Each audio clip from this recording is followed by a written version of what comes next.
Hello, ladies and gentlemen. Welcome to episode 22 of the Culture to Christ podcast. We're your hosts, Alex and Aaron. Thank you guys again for joining us. We appreciate all the support. If you guys have been watching us so far and you guys enjoy the videos, make sure you guys like it and subscribe it to us on YouTube, and also leave a review on Apple Podcasts so we can reach more people like you who enjoy our content. Today we're going to get into the holidays, the holiday spirit of Christmas, whatever you want to call it, whatever your faith background is. Aaron and I are going to talk about our history with Christmas, the holiday spirit, and then some of the things we kind of agree on, disagree on. Aaron, how you doing, man? Great skate again last night. Thank you sound so like a much. broken record, eh? Like last week you did, but you can't take that for granted because it can get taken away. In any second with the times. And you were buzzing too. A lot of goals for you. Oh, I felt good on the longer sheet, like regular ice. It's so much more freeing. And I felt great today. Like, you get so much more exercise that way. So good ice too, eh? Oh, like it's smooth, crisp. Like no cracks, nothing. But thanks to you, because you, how long did it take you to get ice? Yeah, too long. Like everyone just giving you the runaround, the typical. You know what I hate when you call in and you talk to these people and they give you like the typical COVID runaround, because everyone just uses that as an excuse to either slack off, not get back to you, not as if COVID. It makes sense too. So if they want to give you any reason why they haven't, replied to you or why they can't do something, they say, with COVID going on, it's delayed things, or is the virus stopping you from emailing me back, right? The new symptom is cramped fingers, so I can't type an email. That's the only good thing, I think, because if I were one of the workers, I would be abusing it too. With COVID, we can't get this slot booked in for you guys because it takes longer. And you like, how many phone calls did you have to go over and over and over? You said it took you like 2 days to find ice. Yeah, it's so hard. And we're in Canada. So imagine all these other places. I'm assuming, wouldn't they want business though? Like, say if some rinks are still kind of open, or they do, but the thing is, a lot of these places have a large waiting list because there's so many people that want ice time. But it comes down to how many people they're allowed to have. And thank God when we played, like, the guy was very, he was cool. Very chill. He wasn't one of those warriors, face mask warriors, trying to get your ID. See where you make sure you live in the location. Yeah. That's wild that you have to live in the city is that a new mandate? You have to live in the city to do stuff, or like? So it's not an official, law. Or what, a government order or a provincial order? Yeah. I don't even think it's an order. I just think that some rinks, they just want to, they think they're doing their part by making sure that the only people they're allowed playing there are the ones that live in the area. So they're just trying to, be extra. And make it, I guess, fair for the people that want to. But there's so many guys like us that, I even talked to a plumber that was working at my dad's, and he hadn't played hockey in like a year. And like a lot of guys are going through, even seasonal depression with wintertime, but not playing like the sport you've been playing since you were a kid. Like, the difference of how I feel today from when I did like days before not playing is like tremendously different. I know, for your mental health, and the health doctors and all these other politicians, they try to say there's no correlation between gym and your mental health. They think that you could just go out outside for a run, or work out in your basement or at home, and it's the same thing. When they don't know that playing an actual sport with your boys, it's different than just being isolated and going for a run.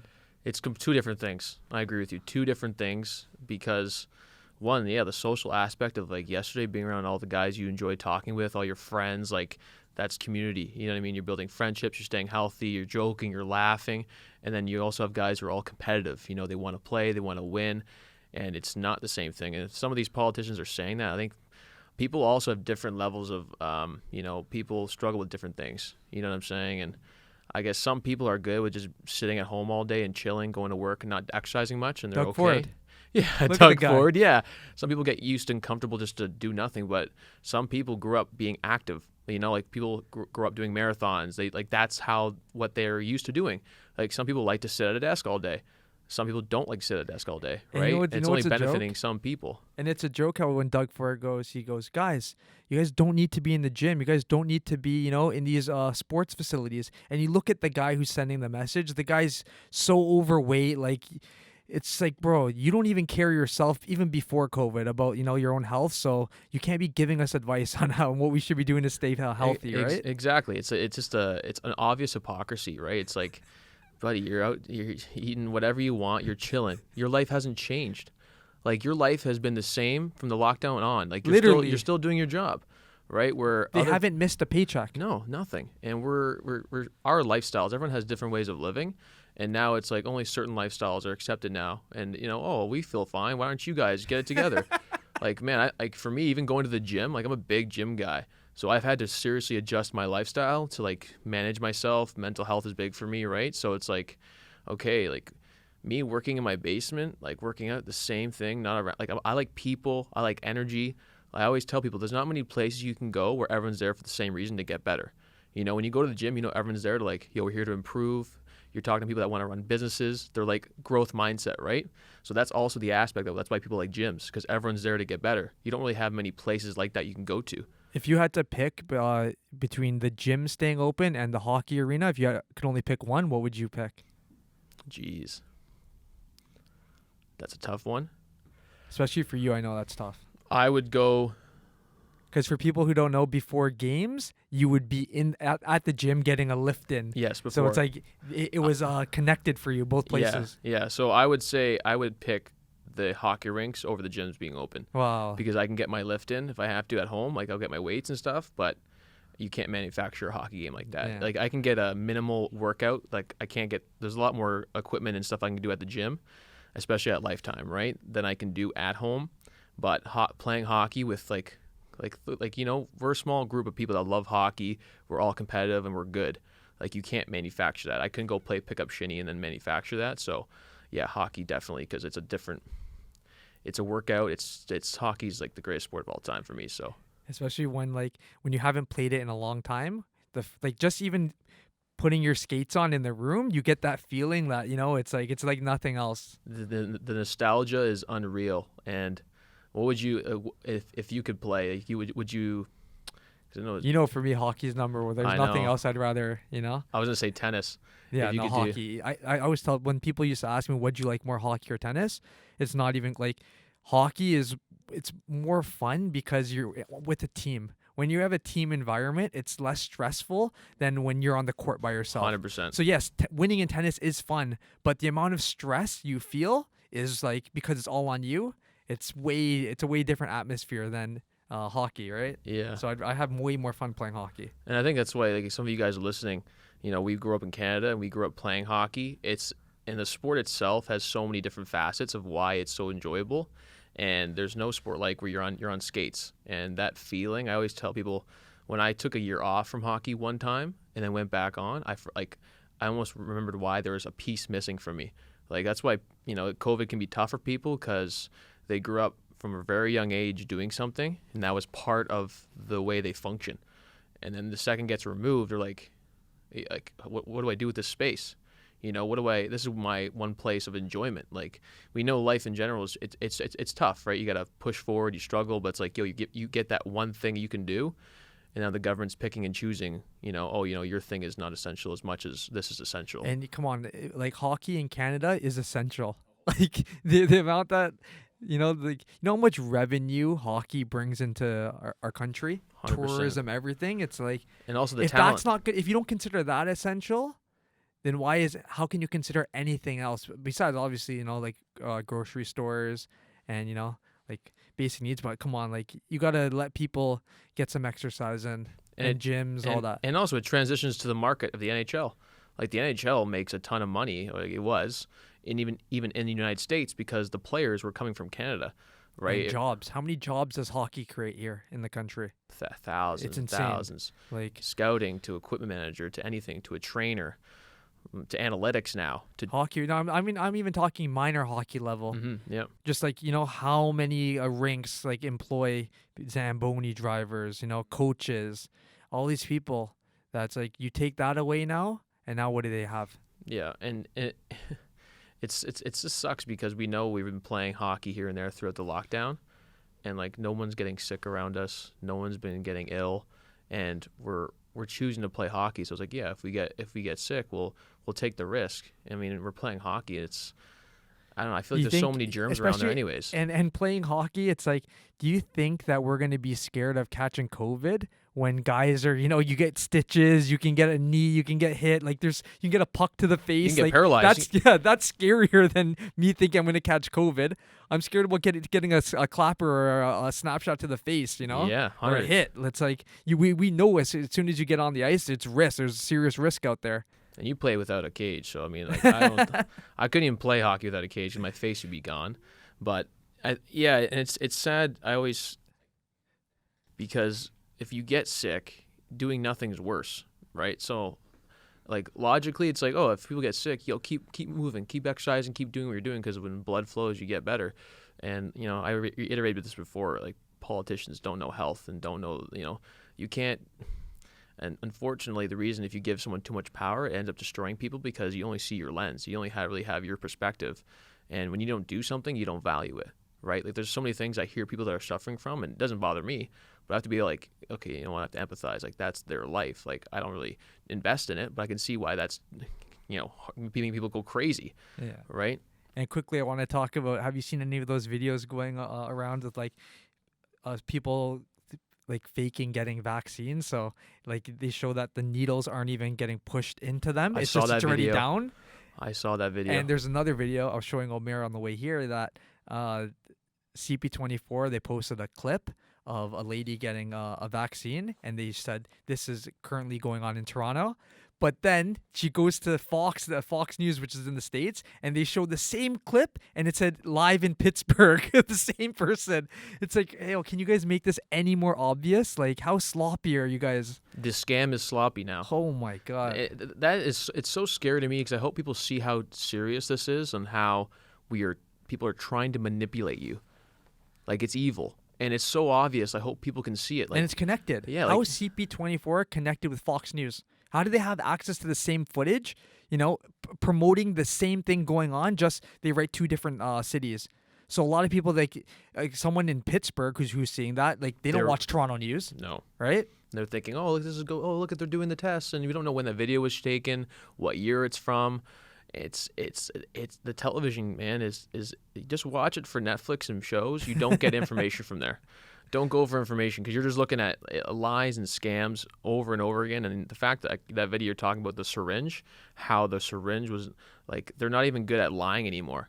Like, the fact that he wasn't even open to push, like, you could tell the guy was like, oh shit, like, you can tell he was fidgeting, because he was like, okay, he knew like this is a joke. Yeah, and he's like, I gotta push. But he's like, oh crap, I forgot to take it. So he's kind of just like, okay, and it's just like, you think people are stupid. And that's the thing too. But people are. That's the thing. That's how it works. But I think it's slowly flipping sides, because, I mean, look at even people who vote for Trump. It's like, if they thought the scam was going to work, he wouldn't have gotten elected too. It's like, even in Canada, it's slowly turning the tables, because the lies are becoming more and more obvious. And that's a good side. I know we talk about social media being dangerous, but that's the one positive side of social media, is that you find out about that video and you get to see that. You go, look at these scams. Because before, imagine it was just your television. Like during 9/11, when there was no social media, everyone just believed the news. Oh, Twin Towers are coming out. Like, yeah, we didn't have anything else to go deeper, right? And find out the truth. So, but even so, NHL, they said they're not going to make vaccines mandatory, and that was big news, because they were saying that the players, a lot of them were going to push back and be like, we're not putting that in our bodies. Like, we don't know what the long-term health effects are. If that's what's going to take for us to sit out, we'll do 100%. it. And all you said, okay, good, because you just need one superstar to say, I'm not doing it. No one will do it. If you get McDavid saying no, okay, McDavid, and then that'll just transition. You get Crosby saying, I'm not taking it. They can't do anything. Like, they're not going to say Crosby sitting out. That's going to cause an uproar. So I'm glad to hear that, because that was what I was thinking too. I'm like, the NHL players, NBA players, they're all going to take this vaccine. Like, no way. They were trying to get all, like, the athletes on board together, like in every major sport, but it's not how it's like, it's not going down. But even NHL, you know why they haven't started yet? Did you hear why? So basically, they say one province is holding out, not letting the team play. Like, they don't want any games going on. They won't announce which province it is, but that's why they can't resume. So there's one team in Canada that is getting and restricted. they can't train anywhere else. This team, they can't. They can train, but they're talking. The province is talking about allowing them. I wonder if it's to Alberta. play games. I wonder if it's Alberta. Yeah, they won't say which one, because they don't want the fans to go off. Right? Apparently, there's a lot of stress going on in Alberta right now with who's running. I don't know who their and prime in minister is. Vancouver, people are still eating in restaurants. It's buzzing. Yeah, like it's because my parents were just there, and they were eating in restaurants. Even today, they're on the news. They were saying that in Vancouver, you're allowed to eat even on patios, like it's normal. Oh, COVID doesn't go over there then. Is it probably has to do with the water there? Who knows? But transitioning, guys, we're gonna get into, obviously it's the holiday season. We're getting into Christmas time. It's a good time for some people. Sometimes it could be a sad time. Aaron and I are gonna go into our experiences with Christmas in relation with our faith, and the kind of things we've seen as we grow. So, what's the experience for you? What was the experience like for you in like Christmas time? What are the good memories? Growing up, I remember it was like most kids, it was about gifts. It was like getting a PS2 or a PS1. Like it wasn't. And obviously, you spend time with family. You go to family parties. You get to see all your relatives, and yeah, I always looked forward to it because, a lot of times you don't see certain cousins until Christmas or like at Thanksgiving. So I always looked forward to seeing them, and then you play video games with each other, you eat. But I think as I got older, I just started, you just grow out of like, the whole gifts and everything, because I guess it depends on your situation too, because I've always been the type where if I want something, I'll get it for myself. You know what I mean? Like I don't look to other people to, like when you're younger, yeah, because you don't have money, or when you get gifts. But then as you get older, I was like, I don't really even look forward. I don't look at Christmas as, oh, what am I getting? You know? Yeah. How about for you? For me, the holidays there was always a good time because you think about seeing the cousins again, family. Like when you're a kid, it's nice, right? You're just, okay, gifts here and there, but it's more about seeing your cousins, just hanging out and playing kind of thing. I think Christmas time is definitely a more stress for like the parents and that kind of side of it. But yeah, I think it's a good time in terms of reflection of your life and getting into like, seeing family, seeing how blessed you are, knowing that some kids don't have, that's the one thing too, is Christmas time is because it's so about coveting and getting gifts, and then you go to your friends, you see what they get. There's a lot of comparing, right? So when I look back, like I had way well off Christmases, right? Like even growing up, my parents split up. I got to have 2 different Christmases, right? So I even got more stuff, right? Yeah. So when I look back, like I was extremely blessed. Like that's the benefit of divorce, man. Everyone says, divorce is bad, but no, you get double now, right? So I got double. I got more gifts, and so I think the holidays, and it's good for reflection. You get to see family. You get to eat too much. But I think it's like you said, you grow up, it's good when you're a child and you're a kid, even in high school. But once you kind of grow, like for me, like, yeah, I was the same about gifts. Like, yeah, I can get you a gift. But for me, I guess my love language, it didn't mean like, oh, he cares about me because he got me a gift. I think we did, Kris Kringle. Like, I think that's better when you get like one person. You don't have to get for everybody else. But for me, it's just like, I'd rather just spend time with people I like. I don't need to like get you a gift. Force all these things. And like you said, like if you want something, you'll get yourself. Like you rather spend time with someone, have a good conversation, right? Yeah. So and that's the thing. Like when I say, like we're privileged enough where we can get stuff for ourselves, but I know there's a lot of people who are struggling, who they depend on drives, or like food drives or coat drive, because they can't afford a winter coat. So like that's something where I think even now it's like I want to look at Christmas in a way where how can I give back, like whether it's a church, churches who they collect donations, or people who actually need something. Like I think that's how Christmas should be celebrated. Yeah, you get to a point where you almost, it's like you see like, I don't need this. Like I'm getting so much. Like what is this about me? Like I'm good. Like I have my life set up. Why do I need more stuff? What do I need? The same holidays, the same people over and over and over again. You get to a point where you're like, okay, you know what? I have my life set up. I got those experiences growing up, and now it's not about just like indulging in what like the riches you have, I guess, right? It's like what can I do for someone that, I think about the homeless people, or like who are in Toronto right now, like and it's growing. It's growing, right? And it's people get excited about the holiday spirit and going to these things and Christmas music, and I honestly think about like, man, this guy's like trying to figure out how he can stay warm, like all he's holidays. Freezing right he's now. Freezing. Like right it's now, cold like, outside. Last night, yeah, freezing. So like that's what something God's done for me, is like starting to think about other people more and be like, Me too. How can I make this person, like their gift would be like someone coming to bring them some like, a hot plate of food and stuff like that. So I've been thinking and planning out different ways that I want to give back to the community over time. So today when I went to go get my skate sharpened, so first I went to Pro Hockey Life yesterday in Oakville. Like after I ate with you, the guy fucked up my skates. So I told him 5/8. What do you do with it? What do you do with He them? made them way too sharp. So that's why. How do you know? see Did you check? Do you check? Do you like? No, when I got on the ice, I Oh. could just feel it. So did you see me go to the room after? Yeah, I thought you were like yelling at someone, yelling at Villa because he was late. I'm like, Aaron's giving it to him, bro. No, it's because I switched out the blades, right? Okay. With my old steel. Okay. So then, anyway, so today I went to Duke's to get them redone, right, for the skate tomorrow, because I was like, I can't go through that again, right? And then, so the guy told me, he's like, yeah, it's $18, and I had a 20. So then it was like he gave me the extra $2, and then there was a homeless guy that was right by because they have it's like a bakery right next door. Okay. And then right away I just gave that toonie to the guy, Yeah. like I was like, just go get a drink, right, or Something. a coffee. Yeah. So it's like little things like that.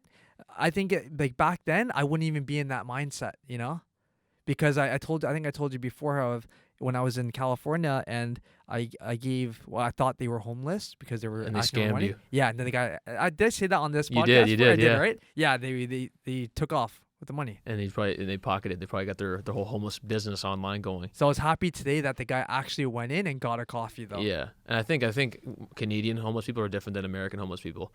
I think American, they always try to find a way to make a business out of it, where like Canadians here, like we actually have a lot of assets and stuff for people that struggle. So if they're homeless, like they're really homeless, right? Yeah, American ones I found. Even the guy in New York, I think I told you how when I gave him a water and he's like, I only drink smart water. Like right? that, like that's bougie. And yeah, that's like Americanized, right? It's just everything has to be like the top, whatever's cool, right? Even the homeless people, like, man, that coat, like I get it, but that's last year's. Like I need a different coat, So like I think we're a little more humble here in Canada. We're known as the nice people, but I kind of like it. But yeah, so I think over time, like I watch different kinds of videos, and I think it's a good time, even for Christians, to really just reflect. The new year comes around. It's a lot of things happen during Christmas. You get to see family you haven't seen for a while. You're different, and it's weird, right? Because you're always seeing them like maybe once a year, but you're kind of always different. So it's like the conversations kind of change over time. But don't you feel that the meaning of Christmas has been lost, and it gets more lost every year? Like the true meaning, because I know there's people who they celebrate Christmas, but they don't even know what Christmas actually means. Yeah, I think it's never really been known. I think it's just like something that's been marketed in business and like really pushed as like a consumerism kind of thing, where it's like buy all these gifts for people, take your pictures, do a lot of things. Because do you know what Christmas what does Christmas Day celebrate? Well, in Catholic, I don't know if it's a celebration of Christ. It's supposed to be a Christ Mass, so His it's a birthday. celebration of the birth of Jesus Christ. Yes. But you know how many people don't know that? A lot of people. If you ask them, I guarantee if we went like downtown Toronto, anywhere, and you asked like people, what does Christmas mean? Like what does it represent? I guarantee you so many of them won't even know that it's the birth of Jesus. Yes. Right? They don't. Not many people recognize it. Like we talk about a ton that we're built in a system that's based around Judeo-Christianity and stuff, but people don't even know the blessings they've been given and why they're given it. Like the ability to like, I don't know. I think God's blessed us with so much, and we just and But on the topic of gift giving, you know how gifts started because the wise men, right? Remember they were giving gifts to Jesus. That's how the whole present started. Right? That was the foundation of why people even receive and give gifts for Christmas. So it started as the wise men who had the gifts for Jesus and they gave it to him. Yeah, and that was like frankincense, myrrh, gold. I think it was. So they gave him those things, and then translate it to years and go on, and now it's more about just the gifts. They focus on what are you going to get for Christmas, what are you going to give people for Christmas, rather than celebrating the birth of Jesus. Yes. And I think the what you're touching on is about, it's more about the what do you do for people, like the works, like I give you, you give to me, instead of like the love, like the birth of life of the Lord and Savior, and the focus that people, it's a shallow way of looking at Christmas. Like, you know, we live in a world where it's very shallow. Everything's very surfaced, right? And we've lowered and devalued the meaning of Christ. And that's why even for me, I touch on it in my IG about Catholicism and, you know, Santa Claus, right? That's what people think of Christmas as. No one talks about Jesus. It's Santa Claus. It's Santa Claus is Saint Nicholas, and he was a saint, and that's, you know, based off, you know, Catholicism. And he was someone that helped children and would give gifts to children, and that's how they kind of over time, you know, with involving paganism and marketing to people. So most people think of Christmas, they think of Santa Claus. They bring their kids, they take pictures with Santa Claus. Santa Claus is the face of Christmas for sure. It's not Jesus. No, it's not God. It's Santa Claus. Yes. Like one of my boys, I remember, it's probably like 3 or 4 years ago, and you know, it's like here and there we talked about religion and God. And I remember one time, like, we were shopping. This is in Miami, and I was like, "Yo, do you believe in God?" Right? And then he was just like, "Nah." I was like, "You celebrate Christmas?" He's like, "Yeah." He's like, "That's my favorite holiday, right?" And I asked him, I was like, "Yo, you know what Christmas is about? Like, what is Christmas?" And he's just like, "What do you mean gifts?" He's just like, yeah, you know, he's just like you give presents. Like, he didn't know what it actually meant, right? So it's just funny how so many people, they celebrate holidays that they don't really know. Like when we talked about Halloween, people don't really know what they're actually celebrating. It's just because it's been commodified, and, you know, like, it's been ingrained in culture the way that corporations have marketed to us. So that's what they think is actually the purpose behind these holidays, and, you know, these things like Christmas or Thanksgiving. Like, if you ask someone what is Thanksgiving about, like, what are the origins of it, right? A lot of people just say, you know, it's turkey, it's big meals. They don't actually know. Yeah, even I don't even think I actually know, like, even because I know America's Thanksgiving is different than ours. For me, Thanksgiving is, like, I don't really know the origins either. I should probably do some research, because I think it's just food. Yeah, food, exactly. Food and football. And that's what they want you to. That's what these corporations, they want you to think it's about. Doesn't matter, like, the origin. Doesn't matter, like, what it really means to celebrate. Just, you know, partake in it the way that we want you to. Yes, and we know what it does to people. Like, for me growing up, you know what it feels like when your friends get gifts that you didn't get, or they get PlayStation systems that you didn't get. It causes a lot of confusion. Like, we talk about confusion and, like, what we actually value. So people value about, like, what gifts you give them or what gifts you get, right? And it causes a lot of division and stuff, even in family households. Like, some families make more than others, right? And and honestly, I think it causes too much stress for parents. For sure. Like, but even for us. So even, like, in Chinese New Year, when so we give red envelopes, right, with money in it, like, and we give them out to, you know, family members. And, you know, like, every family during Chinese New Year, they compare how much you receive compared to how much you give out, because it's like that's human nature, right? Yeah. What you want to see, that what you got is, like, equivalent or better than what you gave out. So it's like, you know, like, if you even have to, if that brings you stress, why even do it? Exactly. And, like, that's why you touch on a good point of what you do. Like, what you do, look at what the fruits of it is. So if you're doing something and it brings you stress, that's a signal. Like, maybe I shouldn't be doing this.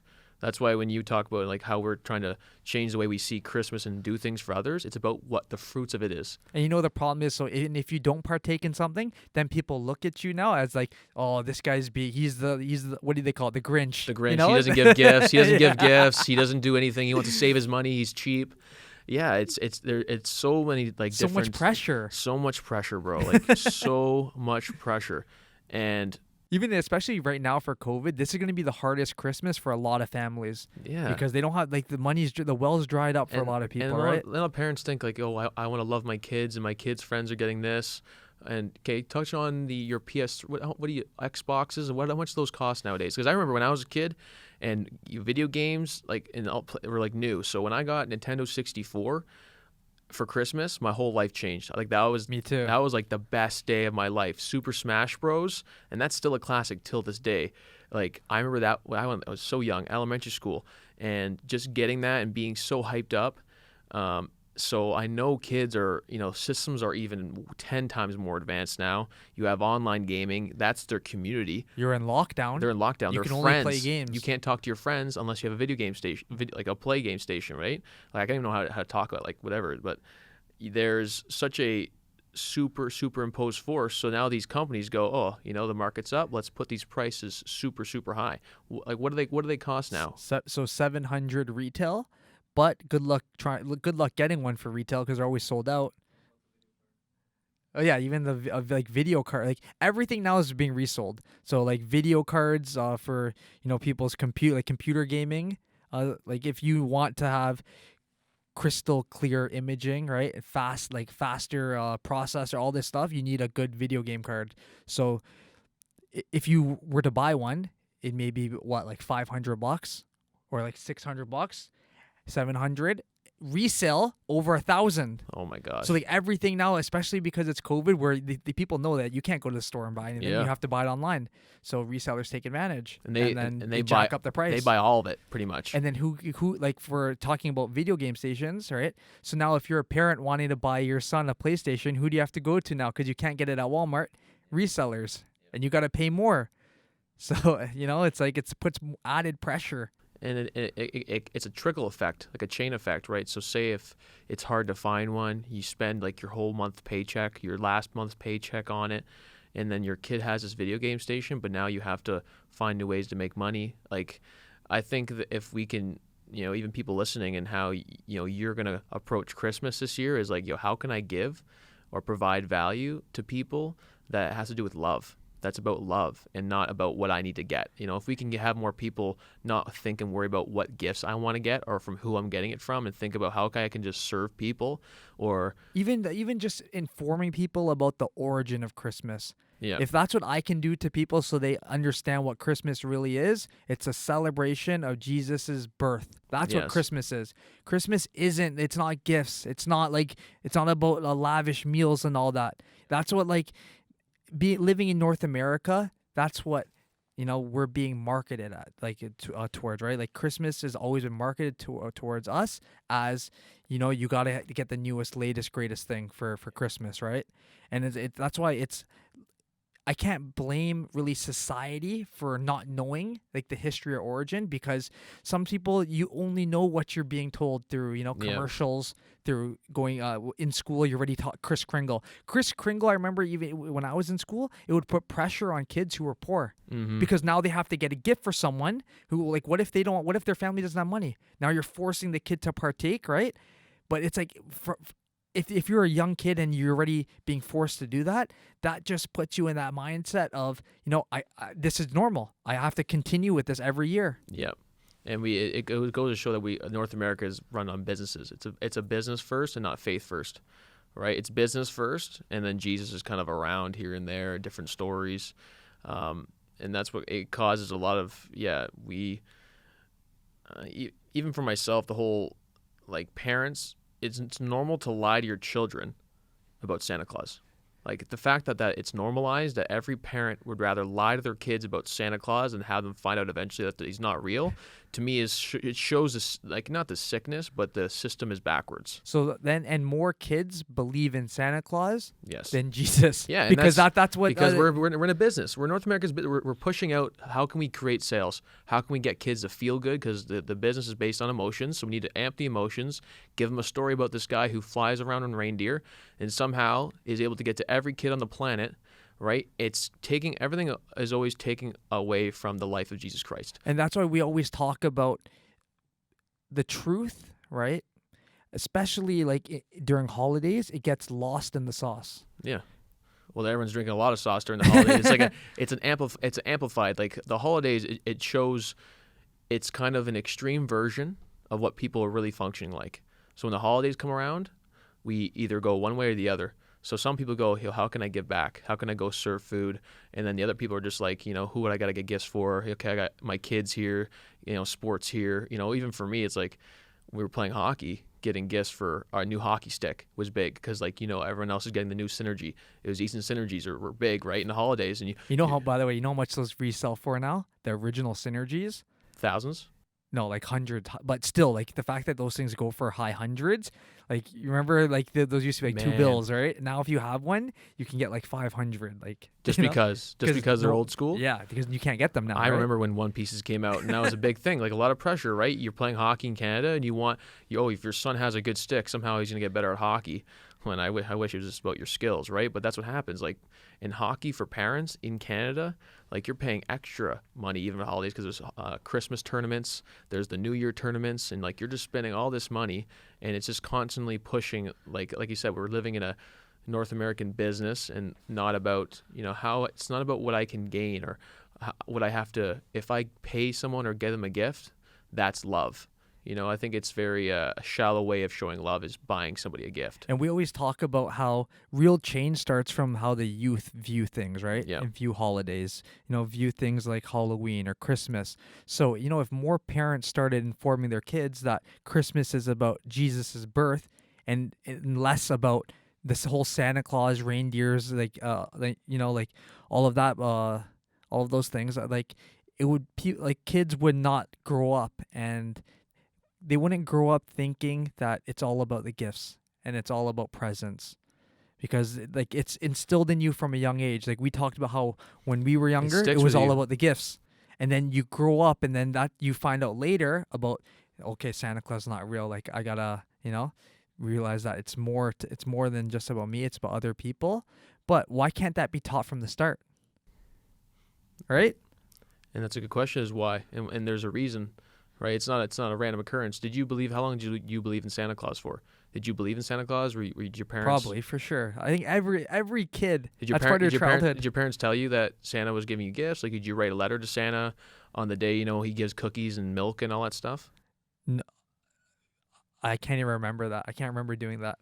I just remember getting gifts under the tree. But like, were you like, that's from Santa? Like, were you sleeping?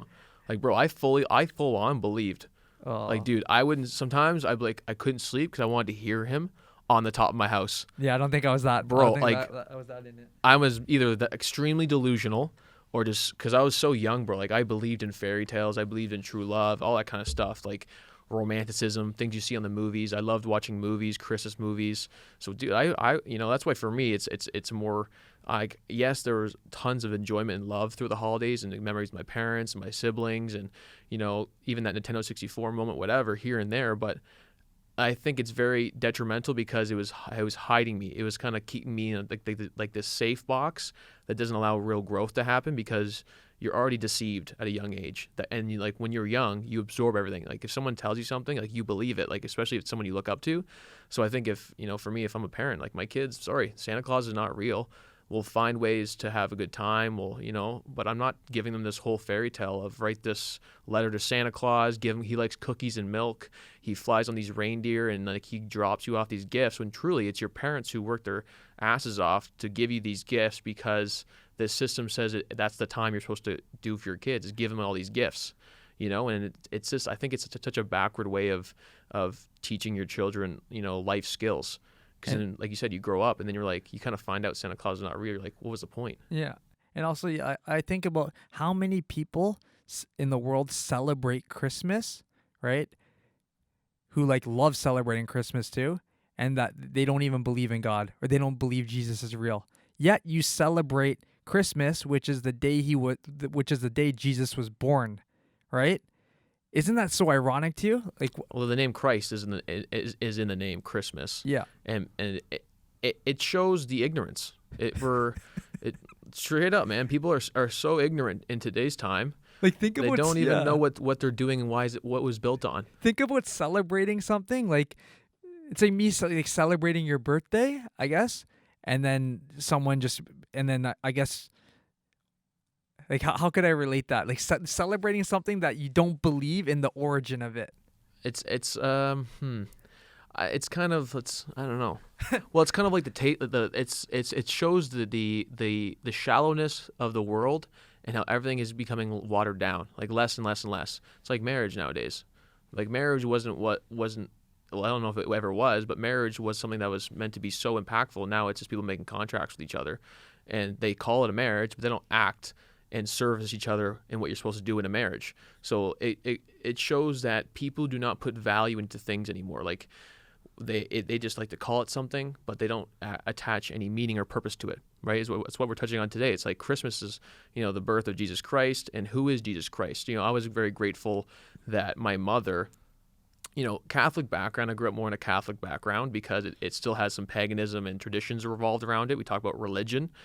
And my mom would play the Jesus movie every Christmas when I was little, right? And that was actually my first experience being around like anything involved with Jesus. So that actually helped me when I was going through my traumatic times in my younger 20s. I talked about in later episodes of like, I watched this movie every Christmas. It was about Jesus, literally from like the gospel on a movie. And I would watch this guy, I'd be like, man, this guy's really kind. Like he helps all these people. He's not mean. He's not angry. So for me, I was very blessed that my mom would at least let me watch this movie. And she wanted me to watch, Jesus, because he's about love. And Christmas takes away, even in America, a lot of people, the love we create is all about conditions. And that's one thing we're talking about too, is like, Christmas, these holidays, gift giving, it's all about conditions. Like I'll love you as long as you do these things. Like if you do this set of lists or you meet the conditions that this relationship is set on, then I will love you. But if you do not, then I got a problem with you. I'm like, how come I'm spending more money on gifts than you are? How come, and then also too in the Instagram age, people are posting different stuff of gifts they're getting, cars they're getting, putting a ribbon on it. It's like all this different stuff about coveting different things that creates a lot of stress. And like we said, children watch these things like 24/7. And you know what's crazy? How nowadays saying Merry Christmas to someone can offend them. So that's why they try to say Happy Holidays. So, but in my head, I'm like, everyone is celebrating. You guys are celebrating this time of the year because it's Christmas. It's literally like that's what it revolves around. The holidays is around Christmas. So like, and they're trying to get rid of Christ in the name Christmas, so they say Xmas, right? We know about that. That's me so cheesy. Like the fact that they put an X in it, like I don't understand what cancel, like cancel miss, like cancel mass, like X, like cross. They think that the X is a cross, so it's like literally that's like cancel culture. Did they start cancel culture, canceling Jesus? Like, but it's like that's when it goes to show you that if you believe in celebrating Christmas, how do you not believe in Jesus' birth, right? Why do you think people don't want to like investigate? Why do you think people don't want to actually look at? It's a combination of they don't know. So, like even if people listening right now, this might be a first for them that they didn't know what Christmas actually meant, right? So because there's no one like how else would you get informed about that if your whole life it's just been about Santa Claus, it's been about gifts, right? It's been about happy holidays. So people don't even know like what's the real meaning behind Christmas. And it's every year it gets worse because every year it's more the focus is on the products, right? It's about the meals, like what you're going to be eating, rather than celebrating what's the true origin of it. And if everyone if everyone knew that the origin of Christmas was Jesus' birth, you would change your mindset of what you're actually celebrating. And what was it for you that began? Because we grew up. Like, did you always feel that way about Christmas, or like what do you think was that switch for you, where you're like you started to think about like I think that when I was younger, because I went to Bible school when I was younger, this and that, but Christmas to me was still about gifts. It wasn't about celebrating, about celebrating Jesus' birth. It was like, what am I getting, right? And I'm around family. But then as I told you that as I grew older, I was just thinking more and more that, how much less the gifts matter and mean rather than just the time that you get to celebrate with the people that you love. And could you tell by also the relationships you were having, like the level of type of relationships you had with people, that you could tell it was about transactions, like the relationships you have were just about the transactions, not actually about the person? Yeah, because like what you said, it comes down to competition. So you're trying to measure up your gift compared to someone else, what they're planning to give you. And there's always that feeling of being let down because it's human nature, right? We want to make sure that we're getting back what we gave out. Yeah. No one likes to be shortchanged, right? And that's why the whole concept of gifts in general during Christmas time, it's unneeded pressure, right, from the system. Yeah. And I think we, for me, when I developed my relationship with, Jesus and knowing how he lived his life and lived with almost nothing, he didn't need anything. And if we could really, like, for me, I don't need much, for me, it's about keeping life simple and staying balanced, and we don't need like things. We don't need more things. And I think a lot of times we're dealing with certain stuff like anxiety, depression, stress. Like we look to like, I got to fill this time with getting something new. If I buy this new PlayStation, if I buy this new game, if I have these things, I can distract my mind from what's going on inside. You know, there's a study that shows that a lot of people, it's not even that they care about receiving that thing. It's more about the anticipation of it coming in the mail. So yeah, there's actual studies behind it where so many people, they just impulse buy on Amazon or they impulse buy on eBay, and it's not even because they actually want that thing. They just love the feeling of tracking numbers, of like the anticipation of something coming, of always something that's coming into them. It's like it's a sickness, right? And you know, that's a lot of these online stores, they know that, and they cater to that. So when you go and check out at Amazon, it says people who bought this, they also bought this below it. And you can always add those to your order, right? And they attach to that addiction, that they just get high off the idea of it. And I know what that's like too, because I buy a lot of stuff online, and you know, every day you always track this item. Is it coming? And when's it coming? And that's the dopamine rush you get from always refreshing. So how do you manage yourself in that then? Because you're around a lot of different items, reselling, buying stuff. How do you manage yourself to be like, yo, Aaron, let's stay focused on what the purpose is of this and not get caught up? It's very hard. Like even right now, like, I buy so much hockey gear. You know it. You always see me with new gear, right? And it's like I always have to try to catch myself of just like, at what point, how much is enough? Like I think even right now, like I probably have maybe almost 50 pairs of gloves. That's incredible. Like you don't need that many gloves. You have one set of hands. Man. Every period you gotta switch up the gloves. You gotta stay fresh.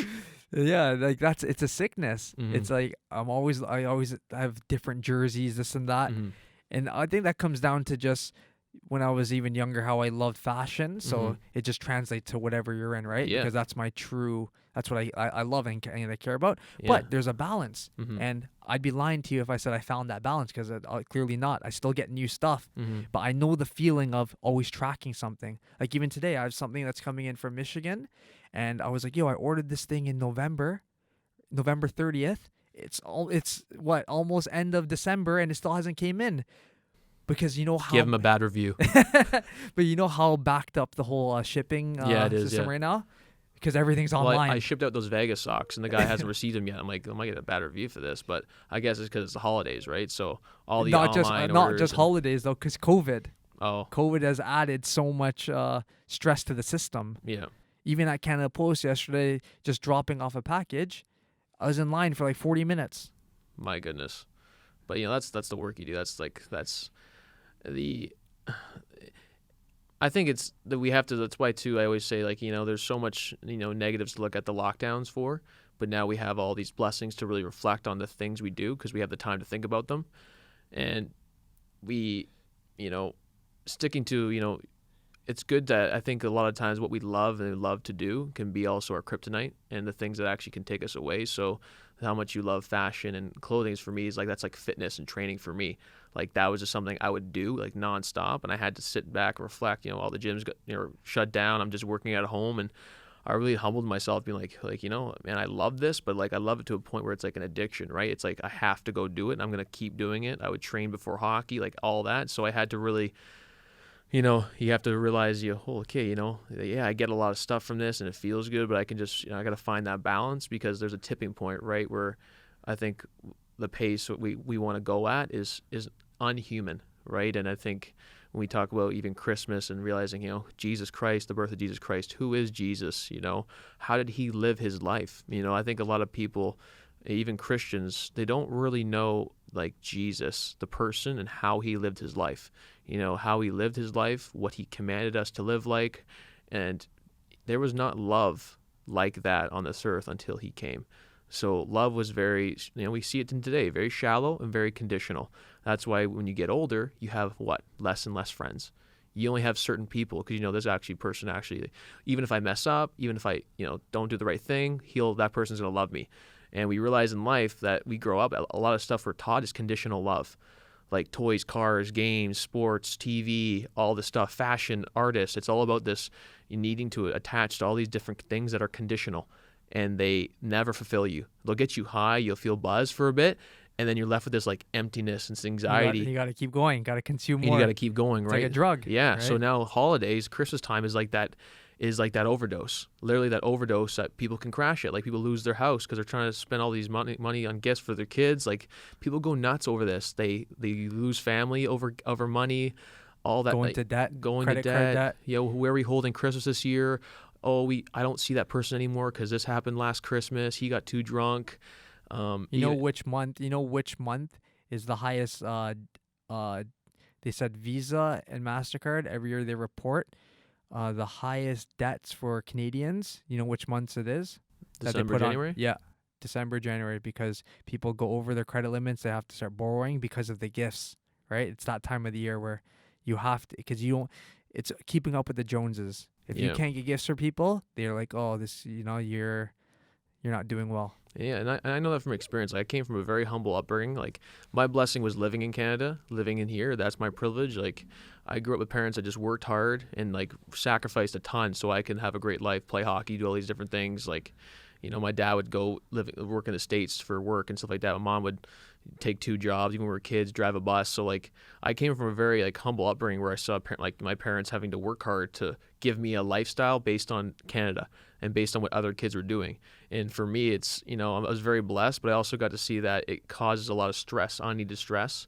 And now being older, it's like, if I ever have a family, I'm going to give them the foundation of Christ. You're going to tell them what Christmas is really about. Yeah, really about, and give them a foundation and to know, like, and to focus on what is really a gift.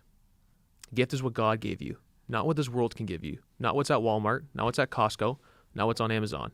The blessings are the gifts. What God gave you is what's already the blessing. And that's what, like, you see homeless people, they still love Jesus Christ, right? Like, there's tons of videos I see where some people drive by and I saw a video of a homeless woman in California, like, literally lives, you said they have towns and stuff. You can tell she built, like, a place. And this guy bought her some stuff. She's thanking Jesus. Like, thank you, Lord, for the blessing. Because, like, when you get to a place where you remove all the tangibles, like everything, your TV, your car, your house, and, like, you're just given the world and you have to find shelter. Like, you love Jesus even more because you're like, I need, like, these blessings are what's more important. Like, what's my life after this, right? And I think a lot of people, like, we've taken all that away. And now it's, even for me, I remember I had a Christmas and we didn't get the gifts we wanted, or Santa, right? Santa didn't give us the gifts we wanted. And, like, I felt sad, but it was like a sad where it's like, man, this is all I get for Christmas. My friends are going to get this. And I'm like, I shouldn't have. The fact that I felt that way was, like, so extremely selfish. It's like I woke up in a house with family and I'm looking at what gifts I get. Even on World Star, they show, like, a lot of parents, they use that towards their advantage of the whole Santa game, because if they couldn't afford gifts for their, like, good gifts for their kids, they would just blame it on Santa. Like, to the kids, they'd be like, the naughty list. Yeah, thing? they'd be like, oh, you weren't good. So even though it's just like you yourself couldn't provide, like, there I guess there's 2 different types of parents, like, when it comes to that mentality. It's either the parent they don't care about their kids, so they don't want to spend, like, we know there's parents out there that spend more money on themselves than their kids. Yeah. So they don't want to, like, spend money on the gifts, so they go, oh, Santa was I guess he was mad at you this year, right? Gaslight the kid. Yeah. Or there's the other parent who they just can't afford it, so that they have to blame Santa. They use Santa as, the scapegoat, being like, I guess he didn't come to the house this year or didn't give you something that you wanted. And those parents, I feel sorry for that they have to do that. But yeah, you feel sorry for them, but it doesn't have to be that way if from the start you let your kids know the truth of what Christmas is. Yeah. Christmas isn't about presents first, right? Yeah. It was never intended to be that way. It just got to that point where we are now. So that's what the purpose of this episode is, just to let people know what Christmas is really about. And Christmas is, like, I'm going to repeat it again, because that's what I want this episode to be known for, is that Christmas is about Jesus' birth, right? Well, don't let the pressures of the world and the pressures of comparing and one-upping each other's gifts, of, like, what's trendy, I got to get this, I got to get that. Don't let that overshadow what Christmas is about. Because if that's the foundation of it, of knowing that, oh, it's celebrating Jesus' birth, then you're thankful for the gifts you already have in life. Because they're already here. They're, like, he's blessed you with them. And you can't buy those things. Yeah. You can't give me that. And what I was getting from when you talk about what we talk about the start and how you're saying, if you told the kids the start of the truth of Jesus Christ and who Jesus is and the life he lives, if you're able to know the foundation, for me, I think I would have had less struggles and battles with my anxiety, my depression, my thoughts. I talk about the spiritual world. If I knew the truth from the beginning, I would have been able to set myself up for more success because I wouldn't have to be focusing on things that don't provide value to me, that actually make me feel emptier and you're not feeling you're putting a burden on your parents. Yes, exactly. So when you, I always tell parents, it could be hard in the beginning, but tell your kids the truth, regardless of what other families are doing. But what if the parents themselves, they don't even know the truth?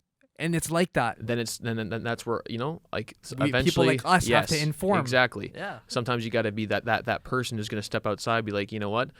I saw how I was experiencing Santa Claus as a kid and how it messed up my emotions and what I valued. It got me high. So I viewed Christmas as, this is my high. I can't wait for Christmas because I'm gonna get really high. I'm gonna get really jacked up and get all these presents, and then you go 2 weeks and then you go back to school and you're severely depressed, right? Because the world wants to make you chase these highs and get very low, chase high and get low. And I always tell people, when you look at the life like that, when you're chasing really high and you're getting really low, and that doesn't work out, you find something else that gets you really high and then really low, and then all of a sudden, whoa, suicide rates go up because it's not sustainable, it's not human, right? And if you could, teach your kids about the love of Jesus and who Jesus is, the birth of Jesus Christ is the biggest, most important birth in this world. Yeah. It's the only thing that matters is Jesus. The only thing that matters is God. So when his son is born, that is starting a new covenant, and the things that went on to keep that child alive is so fundamental even to the Christian faith. And this podcast doesn't exist without the birth of Jesus Christ. And going forward into that and the life he led, everything that Christmas is, or holidays, is completely opposite of the life he wanted us to live like and think like and be like. Think about how many people who are listening to this are gonna, a lot of people, because they don't know that Christmas is Jesus's birth. Now they're gonna be thinking, this whole time I was lied to, or I wasn't informed. Yeah. Right.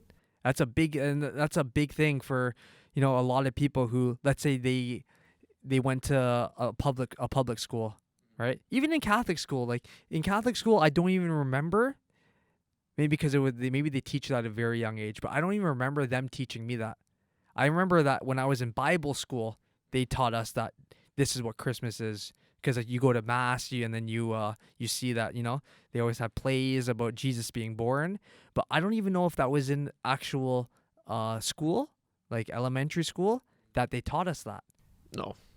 Christmas for me is about Jesus' birth. Yeah. No, for me. Where did you learn that? I went about Jesus. That Christmas was Jesus' birth.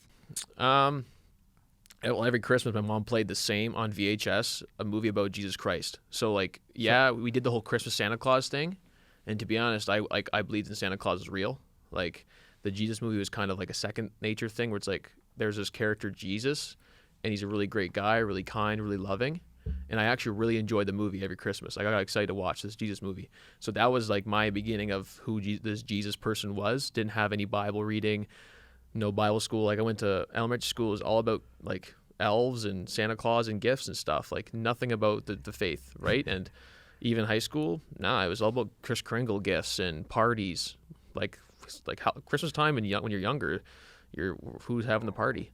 You have different Christmas you dress up in ugly sweater Christmas. Ugly sweaters is a big thing for high schoolers and college kids, the party win. And then, you want a slutty Santa Claus, slutty, Mrs. Claus and all that stuff, right? Culture obviously integrates into that. But so do you get scared of saying Merry Christmas to people?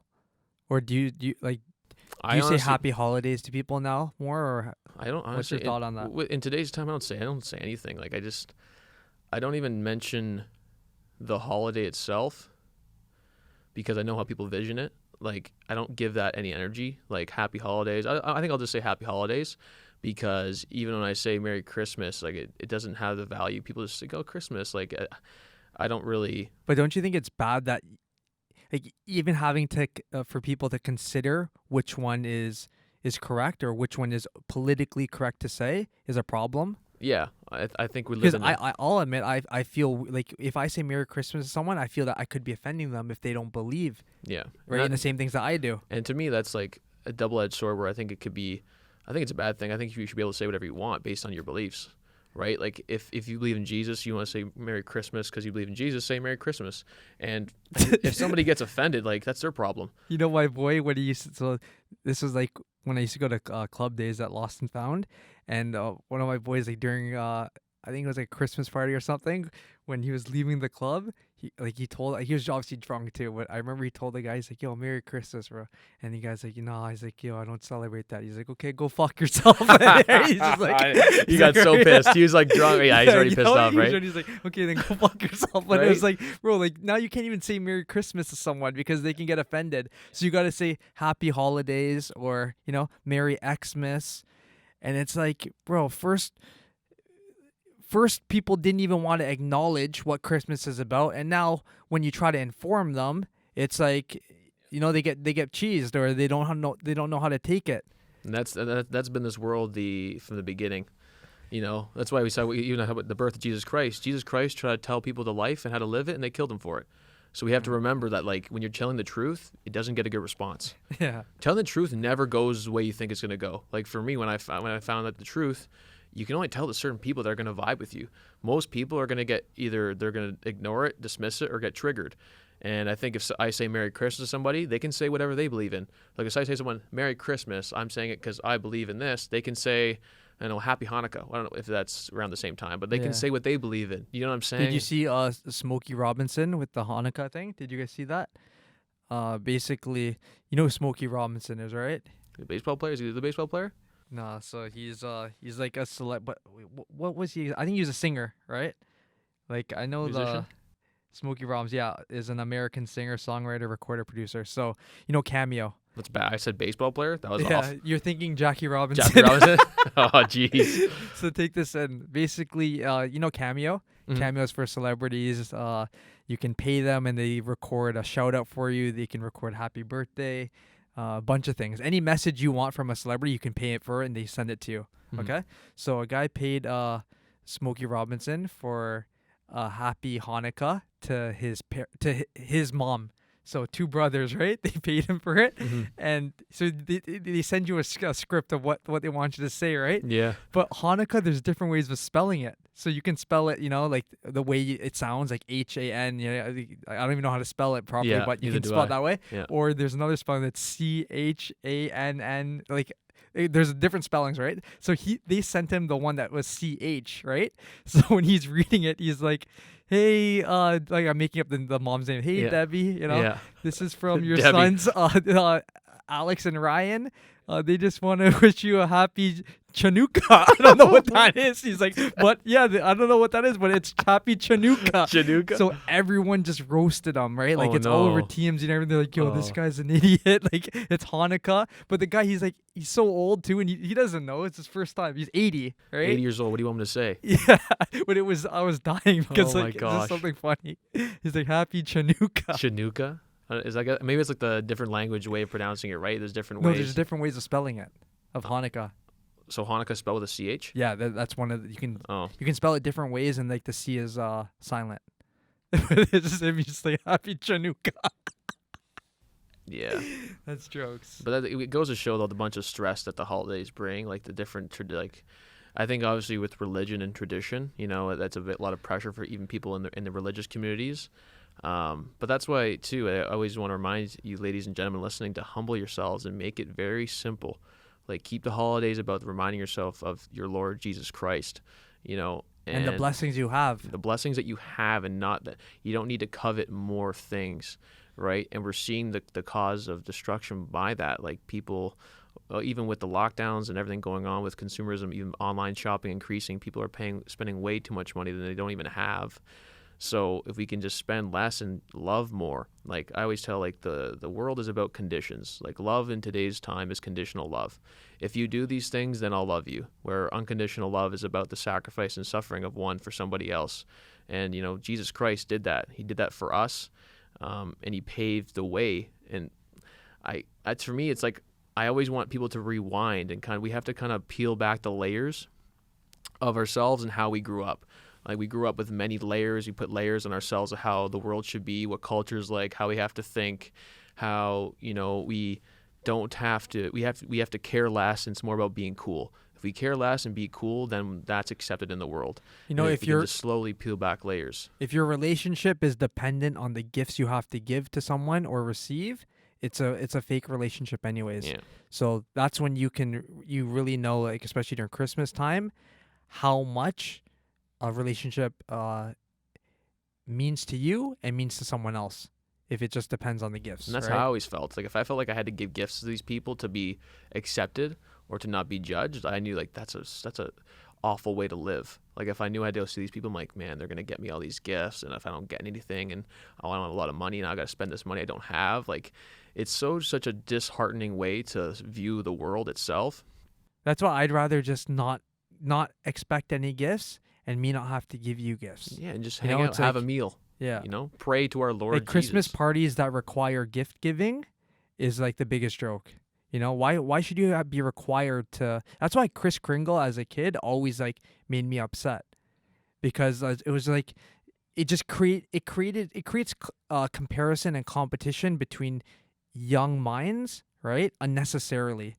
Like we're all young and we're being forced to buy gifts for people and receive, and people get pissed that, oh, I got a bad Kris Kringle, but I gave someone else something. So that's what puts people in that mindset of, like missing like the real intentions of the holidays. Yeah. And when you guys and ladies start thinking about what are your intentions for the holidays? What are your intentions for Christmas? Is it about just spreading some joy and kindness to your loved ones, maybe to others who are less privileged, who don't have much, who don't even have a meal or don't have shelter? What are the things that you can start doing? What are some things, if you guys are listening, even if you're not a Christian listening to this podcast, and maybe you're feeling stressed or anxious always around the holidays, how can you start changing it up? How can you maybe make it better for yourself and your family? What are some of the things that you can maybe start instilling, that instead of giving and buying gifts, you can even create something. You can create something new. You can make it an activity you guys all do together. Guys can go. Obviously, it's hard to do anything in these lockdowns, but you try to find something to do outside, something to do with your family that's not about the gifts, but about the people you're with, right? I think a lot of people are now more invested into things than they are into people. And it's a crime, though, to hang out with other people, or Yeah, the world's trying to disconnect and dehumanize us, but try to find what are the things that you can do. And if you are a Christian listening to our podcast, how can you instill more faith practices during these holidays? Maybe more prayer time with your family, more reading of the Bible, of Jesus and the things he did. Get into more of who and spreading Jesus Christ is. Spreading it too to someone. Yeah. You get like that's the thing. It takes time to build up that courage, because I know about, like, even doing this podcast, it took courage for myself to feel comfortable in talking about my faith, right? Mm-hmm. Because and it's not for everyone. Some people, like, they don't have it in them to start a YouTube channel and talk about it. And you're not expected to, right? Mm-hmm. But maybe just sharing your faith with a friend that you care about, and that's all it takes. Because sometimes people, they just need a hand out, literally, or someone to talk to, and then from there it's like you might have so many similarities in terms of, like, you guys, what you believe in, what you want to work on, and you just need that extra person, right? Amen. To be there. So I think that's good for Christmas as well. Just like, sharing something with someone, whether it be a meal, a message, something you don't wear in your closet anymore. Yeah. Right. We all have something that we can give to someone. Amen. And that's a great example, because this podcast came because you and I started talking about our faith openly to each other. We took that chance, and you see how things build up. So if you guys can step out a little bit, take some steps to people that you trust, you love, talk about the faith a bit, who knows what God can do in that as well, right? Like God will bless you if He says that you're preaching His name, preaching His word. Big things can happen, right? And I think we get too consumed about the money paying this. It's like God doesn't want you constantly worshiping money and focusing on that. What can you do with God, right? So and that's the difference between living in abundance and living in scarcity. Mm-hmm. So like like those are two completely different mindsets, right? Abundance means that you're not scared to give someone a dollar, or because that you giving someone $1 is not going to take away from you making your next dollar, Mm-hmm. right? But if you live in the scarcity mindset, you're always hoarding. You're always Yeah. worried about the next thing of like, I can't help anyone else because, it's taking away from me. Mm. So you're always worrying about me. And that's the opposite of like how, we want to live, because that's the opposite of how we would want to be treated. Amen. Right? If your phone dies, wouldn't you, and you need someone's phone, right? Wouldn't you want someone to be able to trust you with their phone for the 2 seconds you need or 2 minutes? They have YouTube videos about that. I watched one where a guy, the guy, he's like multi-millionaire, but he just wanted to feel what it's like to be homeless. Mhm. So he's just like, yo, like, could I borrow your phone? And it took the guy like literally 45 minutes before someone like trusted him with his phone. Wow. And then when that guy gave him his phone to use, he's like, here's $100 for you because you're the first person to actually let me use your phone. So you see, like, little things like that's like we take for granted, right? Because we think, oh, someone's gonna steal it, or if someone's on the highway, I can't stop for them, Mhm. right? Because like I'm not gonna go help this guy. What if he does something to me? Yeah. But think if that's you wish someone would stop for you, right? That's a very good point, man. And I was actually thinking about that today. Like, if I went to homeless people in Toronto and connected with them, are they going to do something to me? Like even having that, I was like, yo, I got to get rid of that. That's not something that doesn't come from a place of love. It comes from a place of fear, and I touched on episode before how my sister would just go and literally take pictures with homeless people. There's a guy named Stinky, I think she went to go take pictures with, and just hang out, hugging and stuff like that. And for me, I'm like, oh, I'm afraid, like I'm scared. That's a big hurt to And do that. for me, I'm thinking like, that's a good point. If I'm like, if a homeless guy was asking for my phone, I don't know, like I would actually struggle. I don't know if I'd give it to him, right? Me too. I'd be lying if I said, like, I'd have to analyze them. I'd be thinking like, But it goes to the place where you said, like, what are you afraid to lose and why you're afraid to lose it? It's like, that's something I have to, I think about and work on, and you guys as well. And like Aaron, we're constantly guiding, engaging, like, where is my heart? Where is my heart in this? Like, what am I constantly worshiping and needing to survive and rely on? And I think it's a great way to start thinking about just the, during the holidays, guys, start thinking about not too much about what you don't have, but just the blessings God has given you. How and what you're giving to others. Exactly. And like when you start giving to others, you realize that's what you actually want. That's what actually brings true joy and peace to your life. When you can give something to somebody else and you don't want anything back, it's like this, it's the heart of just serving that person, and then you don't want anything back. That's how you know. And not only the reason, but that's why God is real and Jesus is real, because not only did he tell us to do that, but when we do, it reveals to us that it's the truth, because we have peace, we feel joy, we feel actual love. Because like you said, when you get into a transaction and everything's just about, buying gifts, how many relationships do we know that's based on transactions? A lot. Right? Buying the right wedding ring that costs way too much money so that the girls can post it, right? Same thing with not just women, but also men as well, right? Like, wedding ring is one of the most pressures that people feel, right? in And like life. it's the gifts. That's the biggest gift, right? It's not about the marriage. And who puts that pressure on you? The companies, because all the commercials you see, you say you're only getting married once. They try to be like, you have to make that first impression. And it's like the flip side for men. It's like the women who buy the men the PlayStation 5, right? It's the whole competition of my girl, supports me in my video game addiction, and she buys me the PS5. How great, how lucky am I? It's like, bro, that's transactional. Like that's gonna fade, right? Because that doesn't have, when things don't have true value and a foundation, it's not gonna last. That's why you have to be to give, like, giving a gift of meaning, right? Like a truly meaningful gift, right?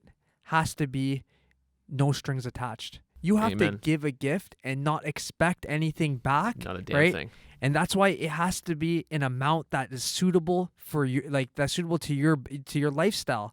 You can't overspend, right? And even if and underspending too is bad too, because then it loses the meaning, like like how meaningful it is from your side. So like if you're just buying a gift that yourself, like whatever, like I'm just gonna give it for the sake of giving it, that doesn't fulfill anything.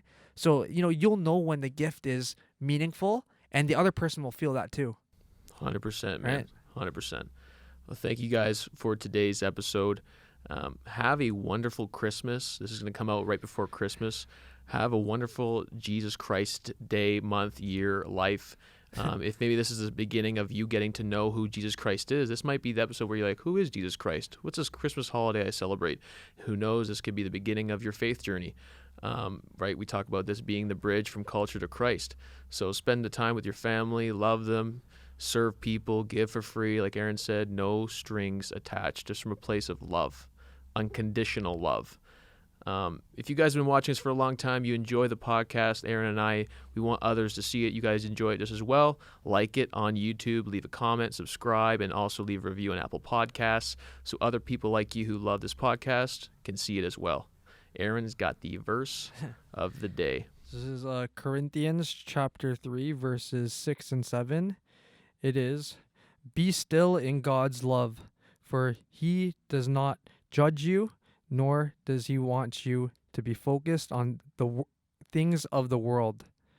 Be one and be still, for his love is never ending in your own life." Amen. Amen.